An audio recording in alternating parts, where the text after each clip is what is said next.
من يهده الله فلا مضل له ومن يضلل فلا هادي له وأشهد أن لا إله إلا الله وحده لا شريك له وأشهد أن محمدا عبده ورسوله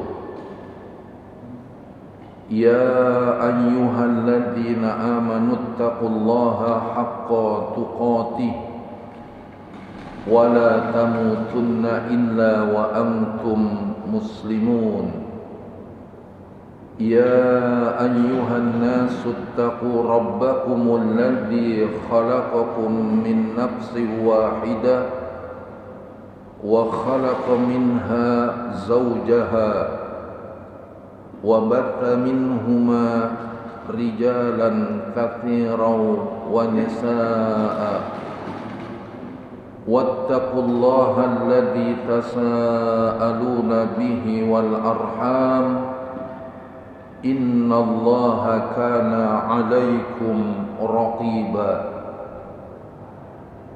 يا أيها الذين آمنوا اتقوا الله وقولوا قولا سديدا يصلح لكم أعمالكم ويغفر لكم ذنوبكم ومن يطع الله ورسوله فقد فاز فوزا عظيما أما بعد فإن أصدق الحديث كلام الله وأفضل الهدى هدى محمد صلى الله عليه وسلم وشر الأمور محدثاتها وكل محدثة بدعة وكل بدعة ضلالة وكل ضلالة في النار أيها الأحبة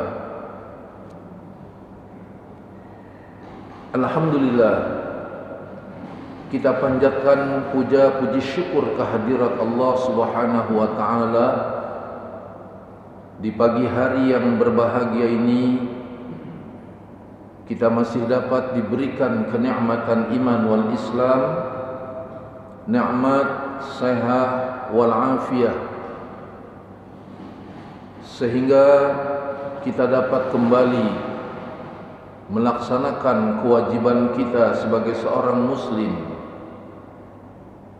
untuk melaksanakan salat subuh berjamaah, yang ini merupakan nikmat besar yang Allah berikan kepada kita. Dan tepatnya hari ini memasuki tanggal 18 Jumadil Awal. Tentunya bagi kita perhitungan Masehi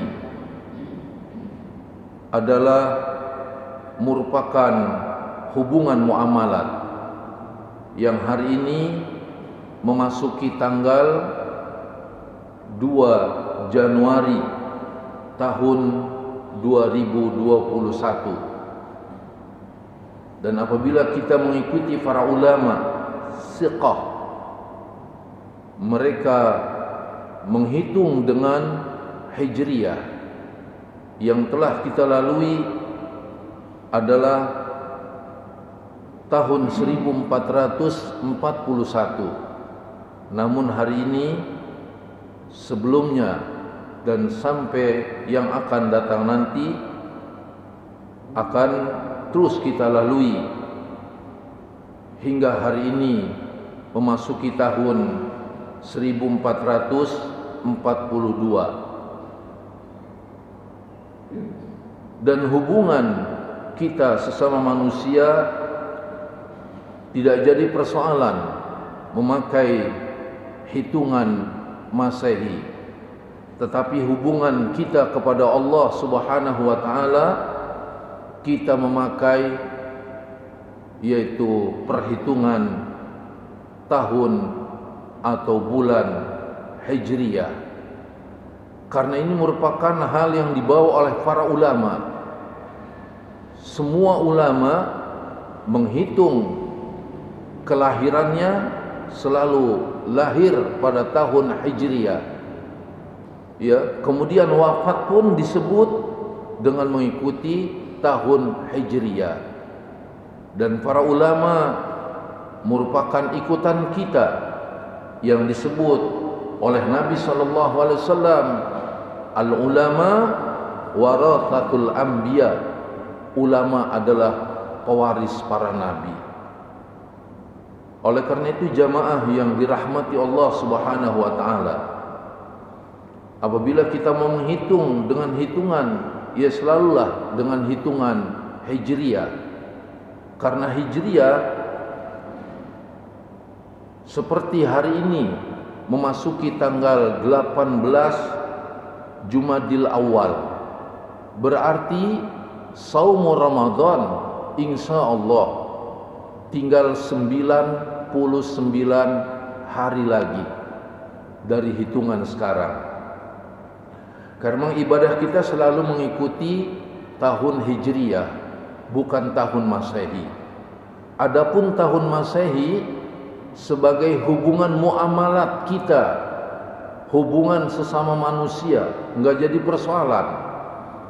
Jadi kalau sekarang tanggal 18 Jumadil Awal tahun 2021, tepatnya tanggal 2 Januari, enggak jadi persoalan. Ini jamaah yang dirahmati Allah Subhanahu wa taala. Namun kita tetap mengikuti Hijriyah, karena hitungan Hijriyah dalam satu bulan itu, ketika Allah Subhanahu wa taala berfirman dalam masalah puasa, ayyaman ma'dudat, puasa itu adalah menurut hitungan yang menurut hari-hari yang telah ditentukan. Ketika Allah Subhanahu wa taala berfirman ayyaman ma'dudat, beberapa hari yang telah ditentukan, kemudian Rasulullah mengisyaratkan dengan jari jemarinya, yaitu 1, 2, 3, yaitu 29. Kalau bulan tidak dapat dilihat dengan mata kepala kita sebab tertutupnya dengan awan, maka Ramadan diistiqmalkan menjadi 1, 2, 3 kata Nabi, menjadi 30 hari. Sehingga dikenallah oleh para ulama, hitungan dalam Islam satu bulan itu tidak lepas dari 29, tidak lebih dari 30 hari. Sehingga apabila masuk terbitnya bulan, Nabi SAW berdoa di kitab Riyadhus Shalihin di babu ru'yati indah hilal, bab ketika terbitnya hilal, Nabi berdoa, Allahumma ahillahu alaina, ya Allah terbitkan hilal atas kami, bil amni, penuh dengan aman, wal iman, penuh dengan iman, was salamati, penuh dengan selamat, kemudian wal Islam, dan penuh dengan Islam, kemudian Rabbi wa Rabbukallah, Tuhanku dan Tuhan kalian, Tuhanku dan Tuhan engkau adalah Allah. Hilalu rusdin, semoga dengan terbitnya hilal ini yang menunjukkan masuknya satu dari awal bulan, apakah bulan Muharram, apakah bulan Safar, ya, apakah bulan Rabiul Awal, apakah bulan Rabiul Tsani, apakah bulan Jumadil Awal, apakah bulan Jumadil Akhir, dan seterusnya. Ya, kata doa ini yakni dengan doa Rabbi wa Rabbukallah hilalu rusdin wa khairin, semoga dengan terbitnya bulan selalu menambah kebaikan. Maka itu kebaikan yang ada hanya pada Allah dan yang ada hanya pada Rasulullah sallallahu alaihi wasallam, dan juga kepada yang mengikuti para sahabat ridwanullahu alaihim ajmain. Hanya itulah kebaikan. Sebab Allah berfirman kepada sahabat, kuntum khaira ummatin, kalian adalah sebaik-baik umat, ukhrijat linnas, dikeluarkan untuk seluruh manusia, ta'muruna bil ma'ruf, yang selalu memerintahkan kepada manusia dalam perkara yang baik, dalam hal yang baik, wa tanhauna 'anil munkar, dan selalu mencegah manusia daripada perbuatan yang munkar, wa ulaika humul muflihun, dan mereka itulah orang-orang yang sukses. Jadi orang yang sukses, orang yang selalu mengikuti Al-Quran, kemudian As-Sunnah dan ijma' para sahabat ridwanullahu alaihim ajma'in. Karena itu jamaah yang dirahmati oleh Allah subhanahu wa ta'ala, jadi kalaupun telah bergeser tahun 2020 hingga sekarang masuki tahun 2021, ya cukup buat kita hanya sebagai muamalat saja, sebagai muamalat. Kita tidak perlu mengadakan yang sesungguhnya dengan pesta-pesta kembang api, ya, bakar membakar dan lain-lain sebagainya, karena hal itu merupakan yakni dalam agama di luar Islam sebagai ibadah mereka. Ya kalau buat mereka itu ibadah, ya kita katakan lakum dinukum waliyadin. Sebab Allah Subhanahu wa taala berfirman dalam surah Al-Furqan, yaitu ayat 72 sampai dengan ayat 73. Ya, Allah Subhanahu wa taala berfirman, wa man taba wa amila salihan, dan barang siapa bertobat kemudian mengerjakan amalan yang saleh, fa innahu yatubu ilallahi mataba, sesungguhnya Allah Subhanahu wa taala Maha menerima taubat dengan taubat yang sebenarnya. Walladzina la yashhaduna az-zura, dan orang-orang yang tidak memberikan kesaksian palsu, tidak menyaksikan acara-acara yang berdosa. Wa idza marru bil lagwi marru karaman, ya, wa idza marru bil lagwi marru kiraman. Kata ayat ini, dan berbuat dengan perbuatan yang tidak berfaedah, sebab mereka itu tidak menjaga kehormatan diri mereka. Mereka berbuat dosa. Mestinya kepada apa yang mereka lakukan kita tidak memberikan kesaksian. La yashhaduna zur, kata Allah. Jangan memberikan atau menyaksikan kepada amalan-amalan yang zur, amalan-amalan yang dusta, amalan-amalan yang berdosa, dengan membakar-bakar kembang api, ya, petasan dan lain sebagainya. Jadi umat Islam walaupun pergantian tahun semestinya tidak ikut-ikut, ya, keluar atau menyaksikan, dan hal ini sulit sekali untuk, ya, diamalkan karena hampir kebanyakan yakni terajak dan diajak, bahkan mengajak. Jadi jamaah yang dirahmati Allah Subhanahu wa taala, mudah-mudahan dia di tahun-tahun yang akan datang bahwa buat kita adalah hanya menyambut tahun, yakni tahun baru Islam. Misalnya yakni tahun baru Islam nanti pada bulan Muharram, disambutnya pun dengan apa? Yaitu dengan beribadah kepada Allah Subhanahu wa taala. Kata Nabi sallallahu alaihi wasallam, la in baqitu ila qabilin, jika aku dapat umur di Muharram yang akan datang, la asumanna tasi'a, tentu saya akan berpuasa pada hari ke-9, yaitu berpuasa di hari ke-9 dan di hari ke-10. bukan melakukan perkara-perkara maksiat. Karena banyak orang ya melaksanakan ya pergeseran tahun, tidak ibadah kepada Allah, bermaksiat, bersorak-sorak dan berpoya-poya, wal iyadu billah. Ya, maka mudah-mudahan di tahun-tahun ke depan kita tidak melakukannya sebagaimana yang mereka lakukan. Jamaah Masjid Al-Ikhwan yang dirahmati Allah Subhanahu wa taala, saya ingatkan sekali lagi, kalau hubungan muamalat kita boleh, ya, hubungan muamalat misalnya mengikuti Masehi karena muamalat, hubungan sama manusia tidak apa-apa. Januari, Februari, Maret, April, Mei, Juni, Juli dan seterusnya sampai Desember, sampai Januari lagi, itu enggak apa-apa. Tapi tetap hitungan kita adalah Hijriyah, bukan Masehi. Karena ini mengikuti para ulama.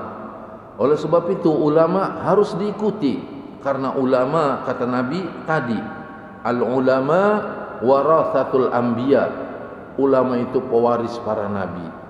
Dan ulama itu Allah firmankan, innama yakhsyallaha, sesungguhnya yang senantiasa takut kepada Allah, min ibadihi, dari para hamba-hambanya. Siapa? Al-ulama, adalah para ulama. InsyaAllah kalau kita ikut ulama, kita akan bahagia hidup dunia sampai negeri akhirat. Karena saya sudah sampaikan, ad-dunya mal'unatun, dunia ini terlaknat. Dunia ini terlaknat. Mal'unun ma fiha, terlaknatlah apa yang ada di dalamnya. Illa zikrullah, kecuali orang yang senantiasa ingat kepada Allah. Kalau orang ingat kepada Allah, enggak akan terlaknat hidupnya. Siapa? Salah satu orang yang selalu ingat kepada Allah, yakni para ulama. Karena para ulama yang mengajarkan kita ingat kepada Allah. Wama walahu, dan yang memberikan ketaatan, kepatuhan, loyalitas, ketundukan kepada Allah Subhanahu wa taala. Au alimun au muta'allimun, orang yang mengajarkan ilmu dan orang yang belajar ilmu. Dialah orang-orang yang sukses dalam hidupnya, enggak terlaknat dan enggak dilaknat. Selalu dia beribadah kepada Allah Subhanahu wa taala. Maka jamaah Masjid Al-Ikhwan yang dirahmati Allah Subhanahu wa taala, ikutilah para ulama. Di antaranya ulama-ulama thiqat.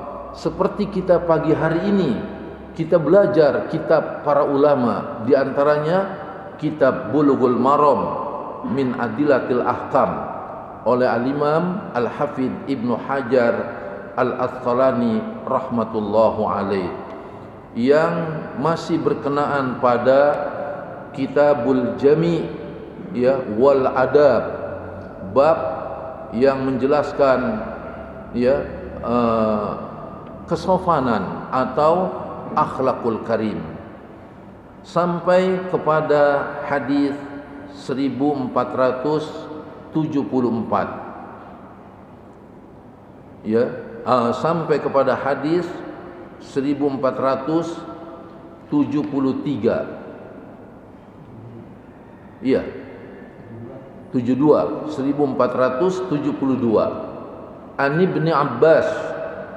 dari Abdullah bin Abbas radhiyallahu anhuma qala, ia berkata, qala Rasulullah sallallahu alaihi wasallam, bersabda Rasulullah sallallahu alaihi wasallam, idza akala ahadukum ta'aman, apabila salah seorang di antara kalian makan, fala yamsah yadahu, maka janganlah ia membasuh tangannya, hatta yal'aqaha au yul'aqaha, sebelum ia menjilatinya atau menjilatkannya pada orang lain.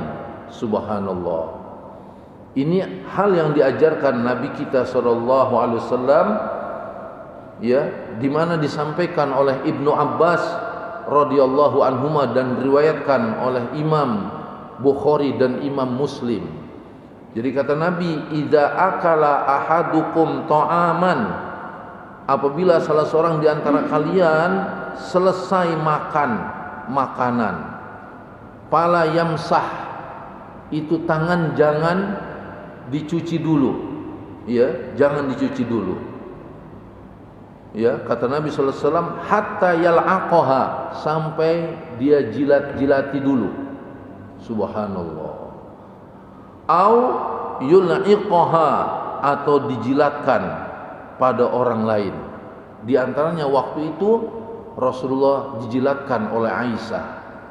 Siapa Aisyah? Istri beliau. Masya Allah, ini yang disebut, ya, cinta yang apa? Yang benar-benar cinta. Cintanya luar dan apa? Dalam.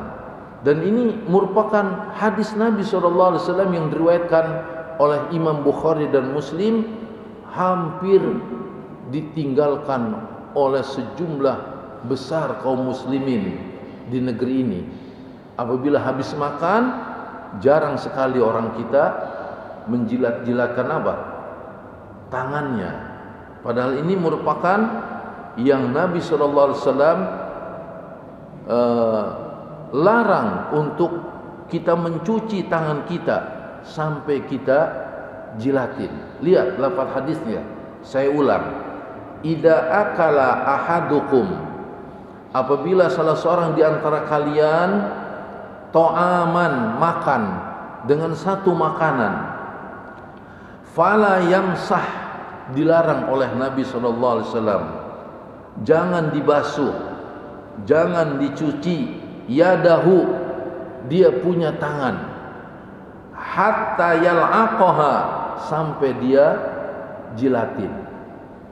Ini luar biasa, ya, luar biasa.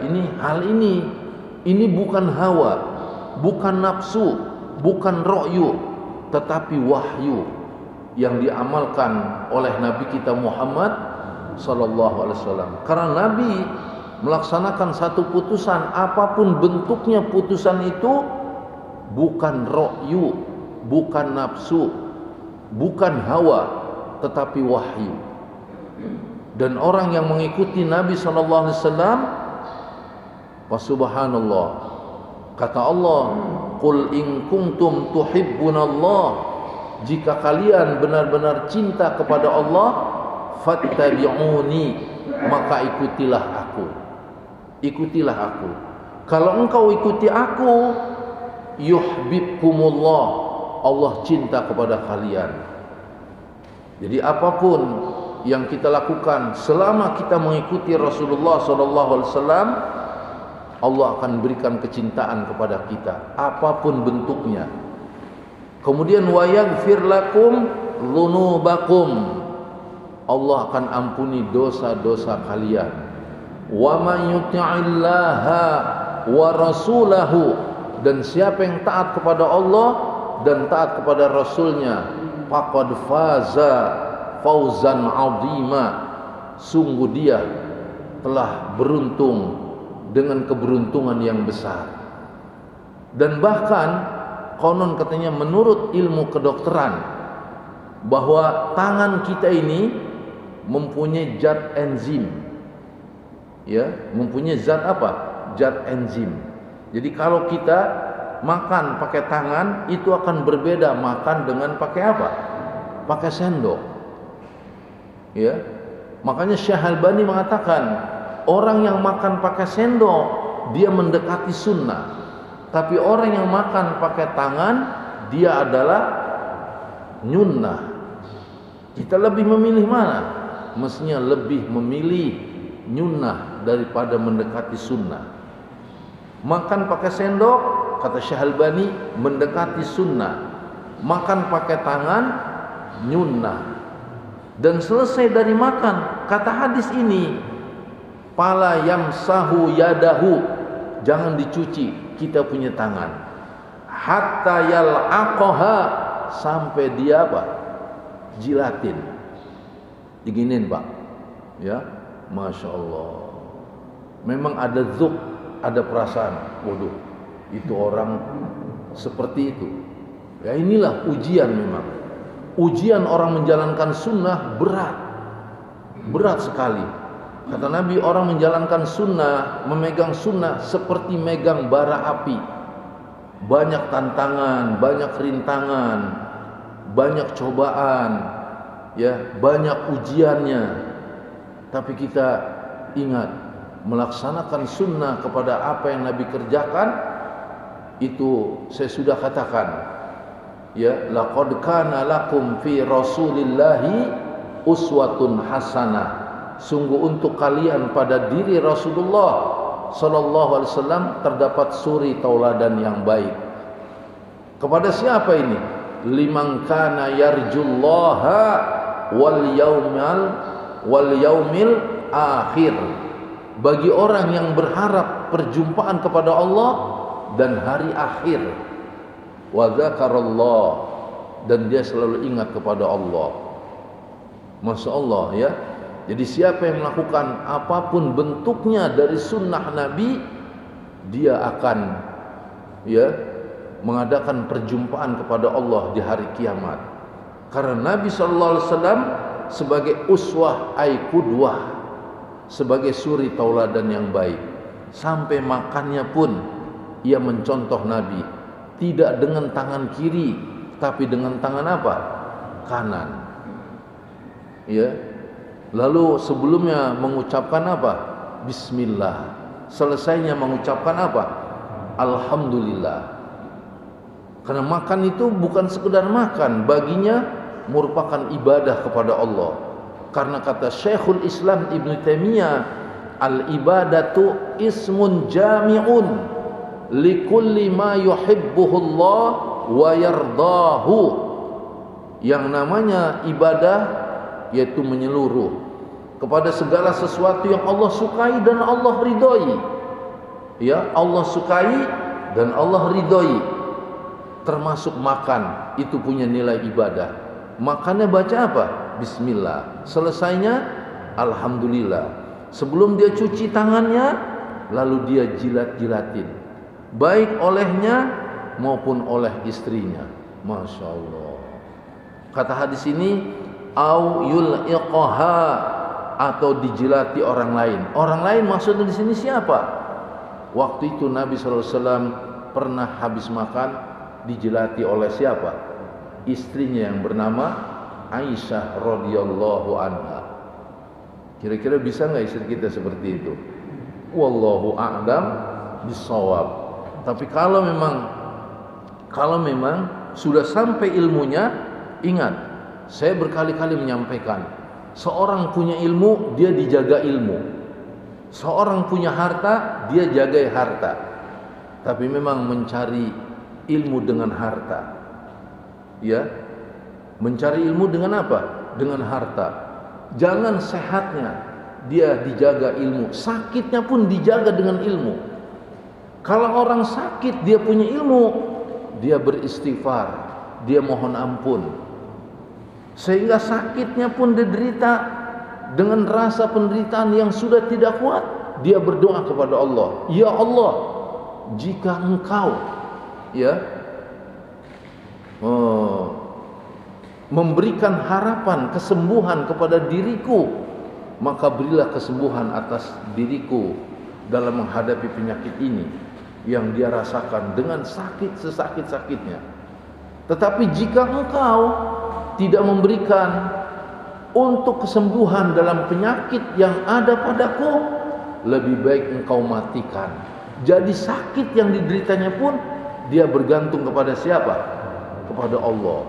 Tapi kalau orang gak punya ilmu, dia bilang, sampai ada cerita ke saya, ya, tadinya orang ini mau bunuh diri. Kenapa?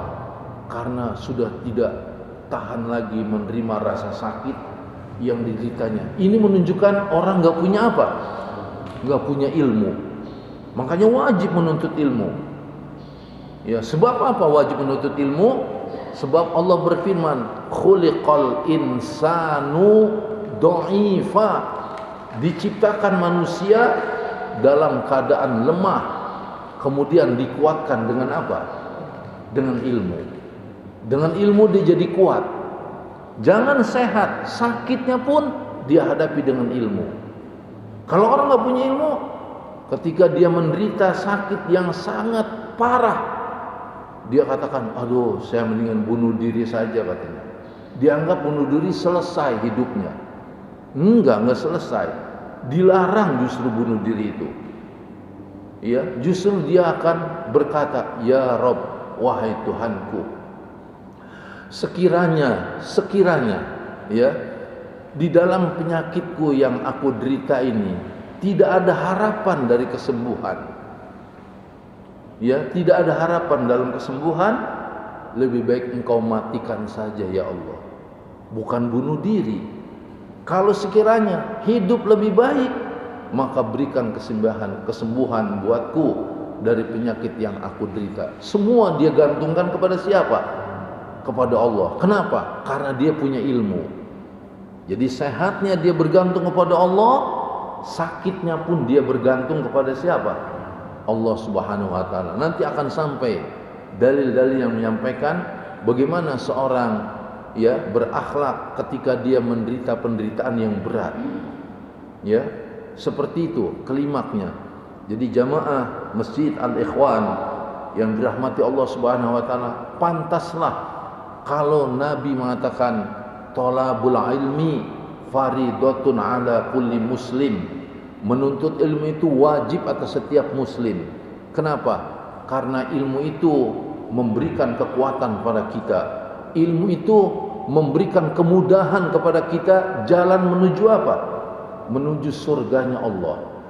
Kata Nabi SAW, man salaka tariqan, siapa yang menempuh satu jalan, yaltamisu fihi ilman, di dalam jalan tersebut dia cari ilmu, sahalallahu lahu, Allah akan mudahkan baginya tariqan ilal jannah, jalan menuju surga.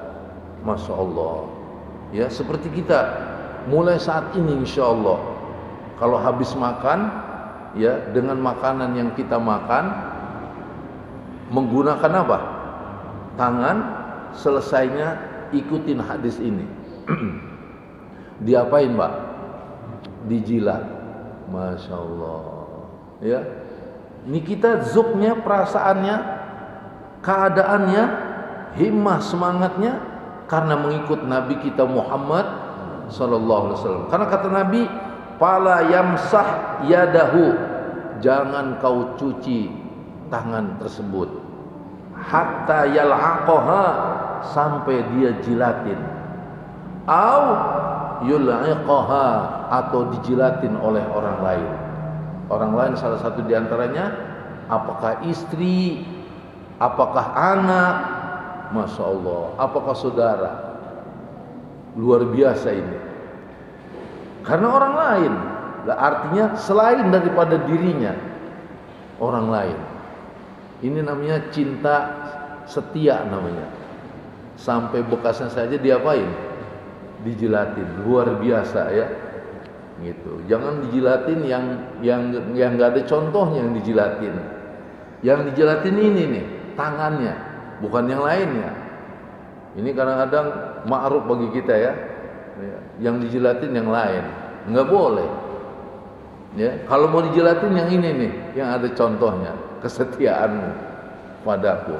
Luar biasa. Seperti Rasulullah dijilatin tangannya seusai makan oleh Aisyah radhiyallahu anha. Ya, luar biasa. Hadis ini diriwayatkan oleh Imam Bukhari dan Imam Muslim. Ini kalau makannya pakai apa? Pakai tangan. Kalau pakai sendok, ya enggak ya. Iya, karena dia pakai sendok. Makanya pakai sendok mendekati sunnah, pakai tangan sunnah. Sendok itu masuk mulut siapa saja. Kalau tangan cuman mulut kita yang masuk. Dan ini mempunyai zat enzim. Ya, saya ngajar di Rumah Sakit Pusat Pertamina, Pak. Sejak tahun 2000 sampai 2014. Ya. ini sering ngobrol-ngobrol sama dokter-dokter diusai ya dari pengajian ba'da zuhur ya, di jam-jam istirahat. Dia bilang minum ya, makan buah saja yang dimakan sama yang di jus itu berbeda katanya. Lebih baik yang di apa? Yang dimakan langsung daripada yang di jus. Jadi kalau yang di jus juga ya kita kumur-kumurin supaya bercampur dengan zat enzim yang ada pada kita. Jangan langsung di apa? Ditelan katanya. Masya Allah. Ya, beliau katakan seperti itu. Makanya ya ini tangan ini tidak boleh memegang satu makanan yang enggak dimakan. Kalau dipegang jadi apa? Jadi basi. Kenapa? Karena ini mempunyai zat enzim. Jadi ini ada hikmahnya. Kalau kita ikut Nabi kita Muhammad sallallahu alaihi wasallam. Seperti minuman seseorang, kalau kejatuhan lalat saja, Masya Allah, kata Nabi apa? Idza waqa'adz dzubabu fi syarabi ahadikum, apabila seekor lalat jatuh pada minuman seorang di antara kalian, kata Nabi apa? Falyagmishu, maka celeminlah dia. Celemin. Kemudian ya diangkatlah dan dibuanglah. Salah satu sayap mengandung penyakit, salah satu sayap mengandung penawar, mengandung obat. Tapi bukan kita ambil kita jatuhin, bukan. Tapi kalau memang minuman kita kejatuhan Pak Haji, kalau kejatuhan bukan diambil lalat dicari sengaja dijatuhin, enggak. Ya, itu. Kejatuhan apa? Lalat. Itu kata Nabi, jangan dibuang airnya. Jangan dibuang. Celemin itu lalatnya. Kata Nabi, satu sayap mengandung penyakit, satu sayap lagi mengandung apa? Syifaun, yaitu penawar, obat. Maka minum. Dan ternyata benar katanya. Di satu negeri, minuman tersebut yang kejatuhan lalat, ya, mengikuti sunnah Nabi, dicelemin kemudian diminum, benar minuman tersebut menjadi penawar. Setelah diriset benar, subhanallah. Kita meyakini apa yang kita yakini, enggak nunggu riset, ya, enggak nunggu hasil penelitian, tapi langsung saja kita laksanakan apa yang Nabi sabdakan. Ini Nabi, apa yang menjadi putusannya bukan hawa, bukan nafsu, bukan ra'yu, tetapi apa? Wahyu. Ya, oleh karena itu kalau minuman kita kemasukan kejatuhan lalat, jangan dibuang, Pak. Geli saya gitu kan. Memang ada zuk perasaan geli, tapi kita yakini akidah. Akidah Ahlus Sunnah semuanya dihadapkan kepada al-haq. Apa saja yang namanya Ahlus Sunnah dihadapi kepada yang hak. Ya, mana yang hak? Yang datang dari Allah, yang diamalkan oleh Rasulullah sallallahu alaihi wasallam. Itu namanya Ahlus Sunnah. Makanya kata Syekhul Islam, Ahlus Sunnah ahlul haq. Ahli sunnah adalah ahli kebenaran. Ya, ahli kebenaran yang dia kuasai dari Al-Qur'an dan As-Sunnah serta perjalanan para sahabat ridwanullahu alaihim ajmain. Itulah Ahlus Sunnah. Jadi kalau Ahlus Sunnah keluar daripada yang hak, itu bukan Ahlus Sunnah. Cuma ada yang tanya sama saya nih Pak, itu bagaimana sih Wahabi ya, suka dimasalahin Wahabi ya, atau Salafi Wahabi. Ini ada yang suka tanya. Saya punya guru ya, subhanallah, beliau belajar tentang manhaj salaf sejak tahun 60-an. Luar biasa. Dia katakan salaf itu adalah Nabi kita Muhammad sallallahu alaihi wasallam. Dan silakan baca di kitab Riyadhus Shalihin di bab hifdz sirri, bab menjaga rahasia. Dan kalau ditanya siapa salaf itu, adalah Nabi kita Muhammad sallallahu alaihi wasallam. Dari mana kita ketahui? Dari kitab tersebut, Riyadhus Shalihin. Di saat Nabi SAW akan menghembuskan napas terakhir, datanglah Fatimah, kata Aisyah radhiyallahu anha, yang jalannya sama dengan jalannya Rasulullah tanpa menyelisihinya. Kemudian Rasulullah berbisik kepada Fatimah, ittaqillaha wasbiri, bertakwalah wahai Fatimah dan bersabarlah. Innahu ni'mas salafu, sesungguhnya sebaik-baik salaf ana, kata Rasulullah. Siapa ana itu? Saya. Siapa yang maksud saya? Rasulullah sallallahu alaihi wasallam. Laki untukmu Fatimah. Makanya kalau untuk perempuan laki, kalau untuk laki-laki apa? Laka. Kalau untuk perempuan laki. Makanya laki untuk apa? Untuk perempuan. Ya, kalau laki-laki menerima ya pemberian dari laki-laki, jazakallah. Kalau laki-laki menerima pemberian dari perempuan apa? Jazakillah. Jazakillah. Ya, makanya perempuan jazakillah. Ya. Kalau laki-laki jazakallah. Wih, luar biasa ya bahasa Arab ini. Kalau perempuan apa? Jazakillah. Kalau laki-laki yang memberi jazakallah. Ini luar biasa. Kata Nabi, sebaik-baik salaf saya dan laki untukmu Fatimah. Masya Allah. Jadi kalau tanya siapa salaf, Rasulullah SAW untuk anaknya yang bernama siapa? Fatimah. Ini dari mana kita mengetahui? Dari Aisyah. Apa yang dibisikkan oleh bapakmu, wahai Fatimah. Kata Fatimah, ya, beliau berpesan kepada aku, bertakwalah dan bersabarlah. Innahu ni'mas salafu ana, sesungguhnya sebaik-baik salaf saya, laki untukmu. Jadi kalau ada yang nanya tentang salaf, bisikin, salaf itu siapa? Rasulullah sallallahu alaihi wasallam, bukan si fulan dan si fulan, tetapi Rasulullah. Kita pengikut siapa? Pengikut Rasulullah sallallahu alaihi wasallam. Maka harus apa? Harus salaf. Bahkan ketika kita meninggal dunia, kuburnya dilalui oleh kita yang melaluinya, disunnahkan oleh Rasulullah untuk mendoakan kata-kata salaf. Assalamualaikum ya ahlal kubur, yaghfirullahu lana wa lakum, antum salafuna. Semoga Allah berikan keselamatan wahai para penduduk kubur. Ya.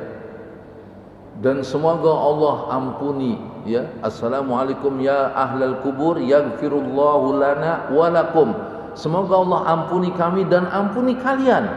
Kata doa tersebut, antum salafuna, kalian telah mendahului kami, wa nahnu bil athar, dan kami akan mengikuti jejak kalian. Lihat lafadznya di kitab ini, Zanaid. Antum salafuna, kalian salaf-salaf kami. Jadi secara bahasa, salaf itu maknanya pendahulu. Secara bahasa adalah kaum muslimin yang mendahului kita dengan mengikuti Nabi kita Muhammad sallallahu alaihi wasallam. Ini jadi kita tahu. Nah, kalau Wahabi bagaimana Wahabi? Sebenarnya enggak ada Wahabi, Pak. Enggak ada Wahabi.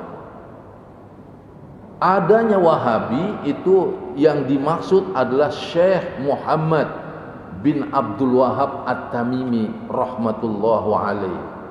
Ia berdakwah di negeri Saudi, mengajak kepada negeri Saudi untuk bertauhid, mengikuti para nabi dan rasul, yaitu berla ilaha illallah. Dia tidak menamakan diri sebagai apa?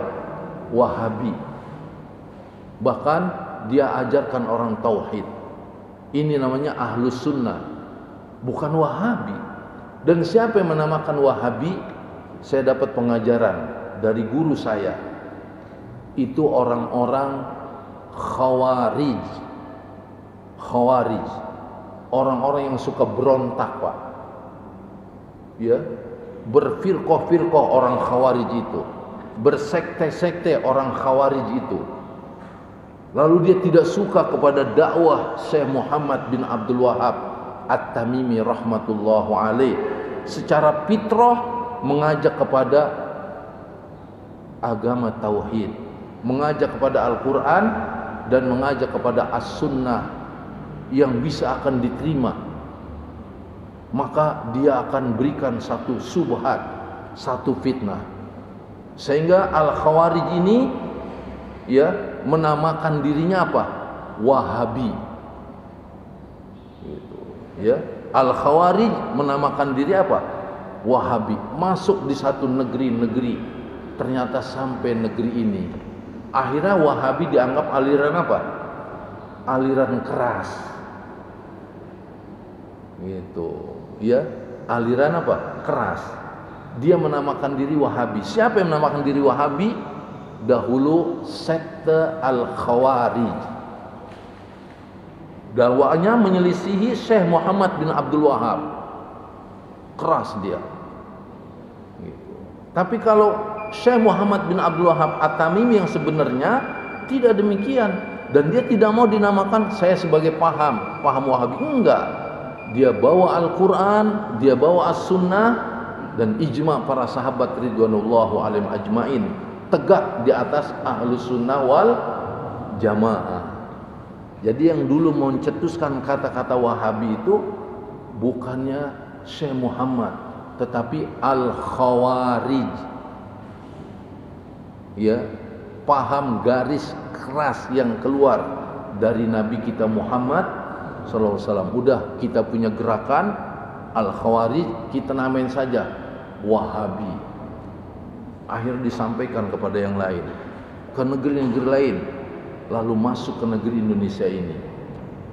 Padahal Wahabi yang sebenarnya itu bukan nama daripada ya anaknya, tapi nama siapa? Bapaknya. Nama Wahabi yang sebenarnya siapa? Muhammad bin Abdul Wahab. Mestinya kalau mau dinamain bukan Wahabi bapaknya, tapi siapa? Muhammad. Begitu, Muhammadiyah ya. Bukan Wahabi. Tapi sayang ya, orang sudah mengklaim, dan di YouTube Wahabi Salafi, Wahabi Salafi, la ilaha illallah, tanpa dijelaskan rincian dan maksud yang sebenarnya. Ini fitnah. Makanya jangan ngaji di YouTube, Pak. Itu di YouTube ustadz diadu-aduin ya. Ustadz diadu-aduin, kesian, Pak. Ya, akhirnya kita termakan fitnah. Jangan. Ingat, kalau kita ikut kepada fitnah yang dilakukan, Allah berfirman, innal ladina fatanul mu'minina wal mu'minat thumma lam yatubu falahum adzabu jahannam walahum adzabul hariq. Sesungguhnya orang-orang yang memfitnah mukmin laki-laki dan mukmin perempuan kemudian dia tidak bertobat, buat mereka azab ya neraka jahanam yang cepat membakarnya. Wal iyadu billah. Jadi jangan ya kita mengatakan kata-kata hati-hati Wahabi, hati-hati Salafi. Jangan. Kalau kita mengatakan siapa Salafi, siapa Wahabi, harus ada argumennya, harus ada penjelasannya. Salaf ternyata Nabi kita Muhammad sallallahu alaihi wasallam. Ya, Wahabi yang sebenarnya adalah Syekh Muhammad bin Abdul Wahab. Dakwahnya mengajak kepada tauhid. Adapun kata Wahabi bukan dari Syekh Muhammad, tapi dari orang-orang sekte Al-Khawarij. Ya, yang garis keras, yang senang memberontak. Al-Khawarij itu, Pak, yang senang apa? Memberontak. Maka dia membuat fitnah supaya orang tidak suka kepada ajaran saya Muhammad bin Abdul Wahab. Ayo kita bawa, kita namakan diri kita apa namanya? Wahabi. Akhirnya dikenallah di negeri-negeri lain sampai negeri ini. Makanya kita jangan termakan, Pak. Ya, kalau kita mengatakan hati-hati, Bapak ini Wahabi, hati-hatinya di mana? Itu mesti jelas. Seperti hati-hati Bapak ini aliran Ahmadiyah. Kenapa? Karena meyakini Bapak Mirza Ghulam Ahmad sebagai apa? Sebagai nabi. Hati-hati, ini Wahabi. Loh kenapa? Ya udah pokoknya Wahabi, nggak bisa begitu. Lah kan yang diamalkan Al-Quran, diamalkan As-Sunnah. Wah kalau gitu bagus Wahabi. Bukan Wahabi lagi, tapi Wahebat. Kenapa? Karena benar-benar tegak di atas ilmu. Bukan Wahabi tapi apa? Wahebat. Ya, bukan Wahabi. Kalau Wahabi yang sebenarnya ya, yang diucapkan oleh sekte daripada Al-Khawarij, tujuan dia ingin memfitnah kepada apa yang diajarkan Syekh Muhammad bin Abdul Wahab At-Tamimi rahmatullahu alaihi. Jadi kita jangan seucap-ucapnya. Hati-hati dia paham Isa Bugis. Nah boleh diberi alasan, karena dia meyakini kepada orang yang belum bisa makna apa yang dibaca dalam sholat dari terjemahannya, dia tidak boleh sholat. Dia harus belajar dulu ayat dengan artinya, baru dia sholat. Itu paham apa? Paham Isa Bugis yang banyak di negeri kita ini.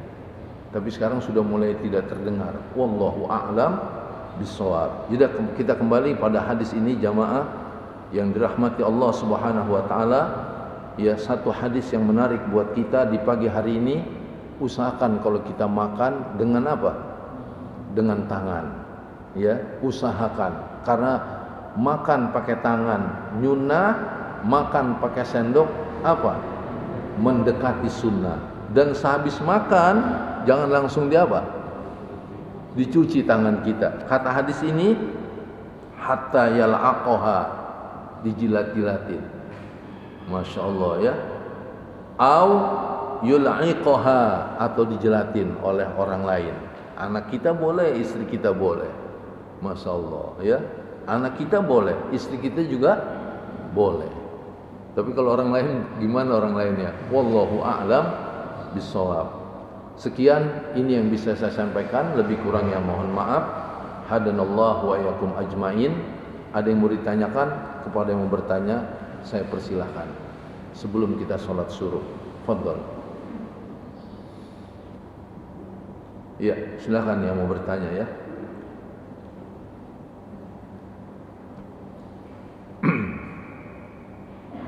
Cukup ya. Jadi mulai pagi ini kita mengenal ya mana ahlus sunnah, yaitu ahlus sunnah adalah ahlul haq ya, yang selalu kepada yang hak, dihadapkan semua kepada yang hak, sehatnya sakitnya dihadapkan kepada yang hak, makannya minumnya dihadapkan kepada apa? Yang hak. Dan kita sudah mengenal siapa salaf dan siapa apa? Wahabi ya. Jadi jangan kata-kata kita dengan kata apa? Wahabi. Ternyata Wahabi itu Syekh Muhammad bin Abdul Wahab At-Tamimi rahmatullahu alaihi. Billahi taufiq wal hidayah. Subhanakallahumma wa bihamdik, asyhadu an la ilaha illa anta, astaghfiruka wa atubu ilaik. Ya, assalamualaikum warahmatullahi wabarakatuh.